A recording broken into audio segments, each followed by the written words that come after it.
Before I dive into this sermon, I realized I should give a disclaimer. This congregation is full of people who care and give so much. I want you to know that this isn't about any individual one among you. This is for everyone.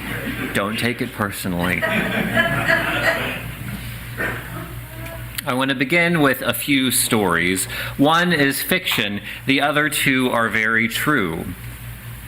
The first story came up while I was looking for a time for all ages. Once upon a time, there was a golden retriever named Carl, and naturally, Carl was a very good boy and always eager to please. Carl shared his home with Cupcake, the Persian cat. She tolerated him, as cats do. Cupcake asked Carl lazily, "What will you do today while the food givers are at work?" Carl was very excited. It was Random Acts of Kindness Day, so he was going to give kindness to all of his housemates. To start with, he was going to give his bone to Jeannie. Cupcake inquired, "You're giving your bone to Jeannie, the rabbit?" "Oh, yes," said Carl. "Bones are my favorite treat. She'll love it." Off he went, and Cupcake rolled her eyes. Of course, Carl came back dejected. "Jeannie didn't like my bone at all. She even thumped her feet at me." Dripping with sarcasm, Cupcake asks, "I wonder why." "I guess she was just in a bad mood," Carl said. Attempting for the first time all day to be helpful, Cupcake offered, "Maybe treats aren't the best way of cross-species bonding." Carl decided a toy would be much better. He would give Scales his favorite tennis ball. "Scales? The snake?" Cupcake asked. Carl practically beat himself. His tail was wagging so excitedly. "I can't wait to run and play with Scales. He's going to love chasing the ball." "Carl, how is Scales going to chase the ball?" "Well, with his legs," Carl replied. "Do snakes have legs?" Cupcake offered, "Do you think you might ask Scales what he might want to do?" Carl blinked and was slightly confused, moving at a much slower pace. He went off. Later that day, the housemates crossed paths again, and Cupcake couldn't help her curiosity. "Well, how did it go with Scales?" "It was great," Carl explained. "I asked Scales what he wanted to play, and he said that there was a sunny spot out in the yard that he never gets to visit because it's too far for him. So he got on my back, and I took him out to the yard, and we basked in the sun together. It was the best. Nice and warm, and I even rolled over on my back and felt the warm sun on my belly. And Scales loved it too." It's said that that's the day that Carl graduated from the golden rule to the platinum rule. To do unto others what they would have you do unto them. Not all stories about misguided attempts at helping are quite so amusing. I am of the age where many of my friends are starting to have conversations with their parents about aging, hard conversations. A good friend of mine has a dad who lives alone in their old family house in his late 80s. He's in good condition, so this is a great opportunity to talk about some long-term strategies. My friend told me about a heartfelt conversation. His dad, a typically very stoic person, said that his own father had stayed in his own home until the end of his life. With tears welling up in his eyes, he said that he hoped to be able to do the same thing if possible. Fortunately, the family has the kind of resources that make that possible. In the same conversation, really without missing a beat, my friend began talking about assisted living and how much happier he thought his dad would be in a more stimulating social environment. Whoa! Hold the phone. I had to have a small intervention with my friend. Your dad, in his right mind, told you very specifically what he wants. That kind of clarity of desire is a tremendous gift. And you have the resources to make it possible. I said, it seems that you're confusing with what you want for him with what he said would make him happy. Your obligation is to help him make possible what he wants, not what you want for him or what you think would make him happy. We'll see how that all pans out. That story is just the beginning of a conversation. I tell it because there are serious implications to our ability to really hear when other people tell us what they want. This convoluted notion of thinking we know what is best for others is one of the core mechanisms of patriarchy and white supremacy, too. And it has functioned in some of the most painful moments of American history. The American Indian boarding schools was the example that popped into my mind this week. There are plenty of other stories of helping, though, that we could turn to. If you don't know, American Indian boarding schools, it's an often ignored piece of American history. In 1875, Captain Richard Pratt took 72 Indian warriors that had been suspected of murdering some white settlers to Fort Marion in St. Augustine, Florida. And he began an experiment that involved teaching them to read and write English, putting them in uniforms and drilling them like soldiers. His theory was about civilizing these Indians, working with the motto, "Kill the Indian to save the man."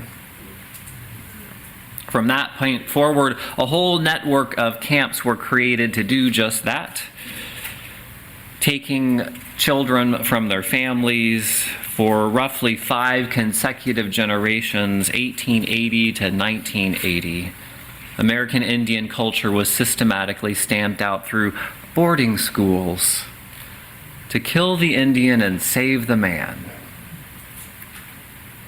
History can be gut-wrenching.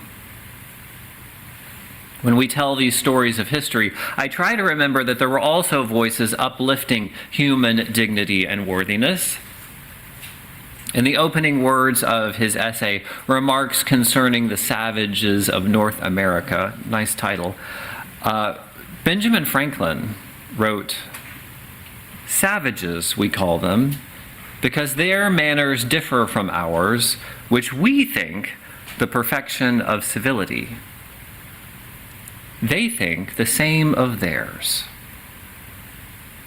I love that quote because it so quickly unplugs the power of white supremacy culture and the misguided efforts to uplift others to what we would have for ourselves. We Unitarian Universalists hold a pretty lofty view of human nature, and I will absolutely stand by that.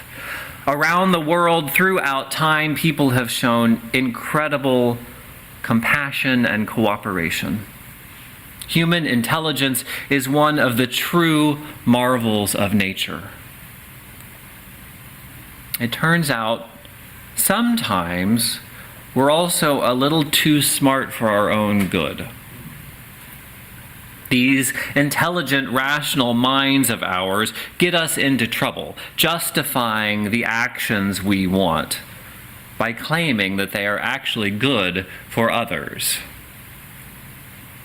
We don't just convince others, we convince ourselves that we're helping out other people out of the goodness of our hearts. I want to offer a few guardrails as we try to help others from a place of sincerity and humility.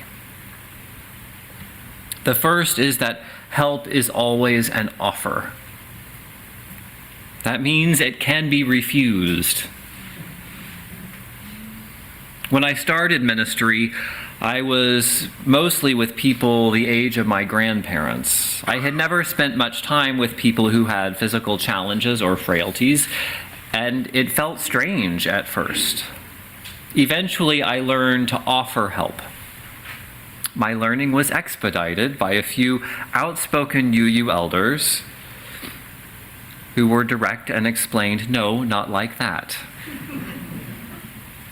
Now I make it a point to offer and to ask what is most useful. One of the things I learned is actually a really powerful metaphor about helping in general. Most people prefer help in the form of a shoulder or an arm or a hand to grab a hold of for support, rather than being pushed or pulled. That's because when they're able to keep control of the situation, determining the speed and direction of movement for themselves, they're able to maintain balance of their own body. When someone else is pushing or pulling, the wisdom of one's own body is lost in the process. The safest first option is to provide structure and stability so that the other person can help themselves. If more direct help is needed, then that can always be added. And when dealing with an adult who is fully cognizant, "No, thank you," is a valid answer. When helping looks like forcing, we have to be very, very careful. Our world is not an easy black and white. For all sorts of reasons, sometimes it's right to nudge or even force people into healthier and safer options, but that is a very tricky landscape. The second guardrail that I would apply to genuinely helping others is about proximity. We can't help well if we haven't taken the time to get to know the person in need. This year at General Assembly, our big national Unitarian conference, Julia Watts-Belson delivered the Where lecture. It's a very prestigious speaking gig. Julia Watts-Belson is a rabbi, scholar, spiritual leader, activist for disability and gender justice. One of the key things I learned from her speech was that relationship is a key ingredient to accessibility. I never really thought about this before. At the baseline, there are things that any organization can do to make their facility or their technology more accessible. Woven into that structure has to also be opportunities for genuine human relationship. We have to be able to have real conversations before we can know how to best help one another.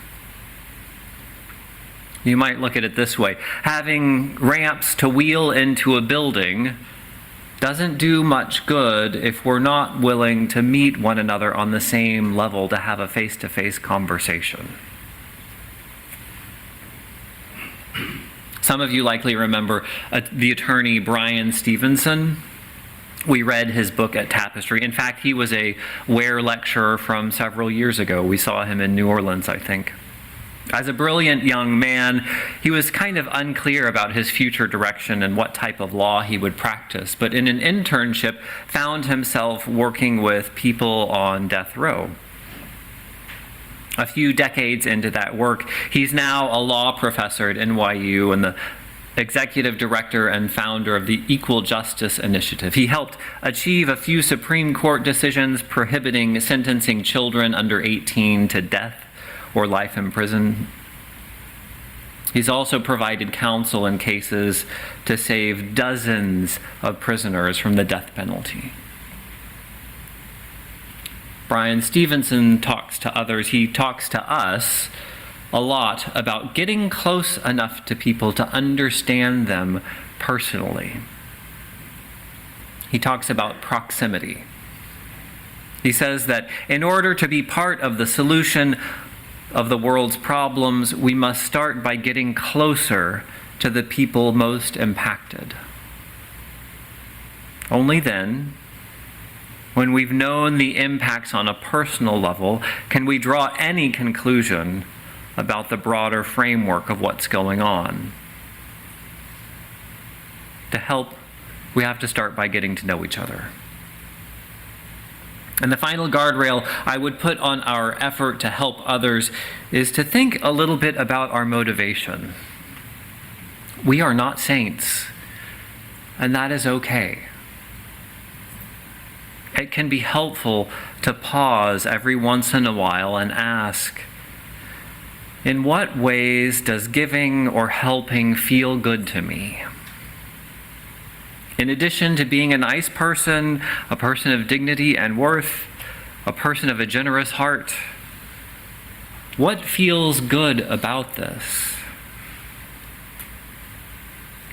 Do you appreciate being recognized for your efforts? Were you instilled with the understanding that this is what good people do? We might call that a cultural expectation or guilt. Are you helping because it's your vocation and you want to be good at your job? There, but for the grace of God go I. Perhaps you see yourself in the other person's shoes and hope that others would care for you in the same situation, so you help because that over there is scary and you don't want to be there. This is sort of related to guilt, but in a more positive sense. Do you feel good about yourself, a sense of pride when you do good for other people? Maybe your giving and generosity are part of creating a culture in your community or in your family. You know that those kids are watching you, or your neighbors, or other tapestry members are watching as you build this culture of generosity. None of these motivations are bad. In fact, they keep society functional and generous. There are probably a few other motivations that I'm not thinking of, but I invite you, when that warm, fuzzy feeling from helping other people comes, lean into it, bask in it, and get a little curious about it. What's going on there? So let me recap for a moment. The Platinum Rule is do unto others as they would have done, not necessarily what you would want for yourself. Helping happens when they have accepted the offer or asked for help. Things get fuzzy very quickly outside of that framework. We understand best how to help people when we've spent time to understand their situation. And knowing your own motivation can improve your ability to help others. Knowing where that warm, fuzzy feeling comes from can also help you boost it sometimes. So I want to close this with a note on the other side of the coin. All our lives we are in need of others and others are in need of us. It is up to you to speak up for what you want when people offer help. They genuinely want to help you. And if they aren't genuinely wanting to help you, if they're enacting their own delusion of help, well, that's their problem. If they actually want to help you, then they actually want to know what would make you happy and comfortable. So practice saying, "Thank you for your effort. I would prefer a casserole." Or, "Thank you for your offer. I've got it under control." Or, "Thank you for asking. What I really need right now is some time to myself." Or, "Can we go get a margarita and a movie? I need to have some silly fun." Asking for what you actually need is not ungrateful. It's honest and prevents other people from wasting their effort and their time. We are a generous people. You are actually some wildly generous, caring, thoughtful people. Thank you for reminding me what is possible in this world. Amen.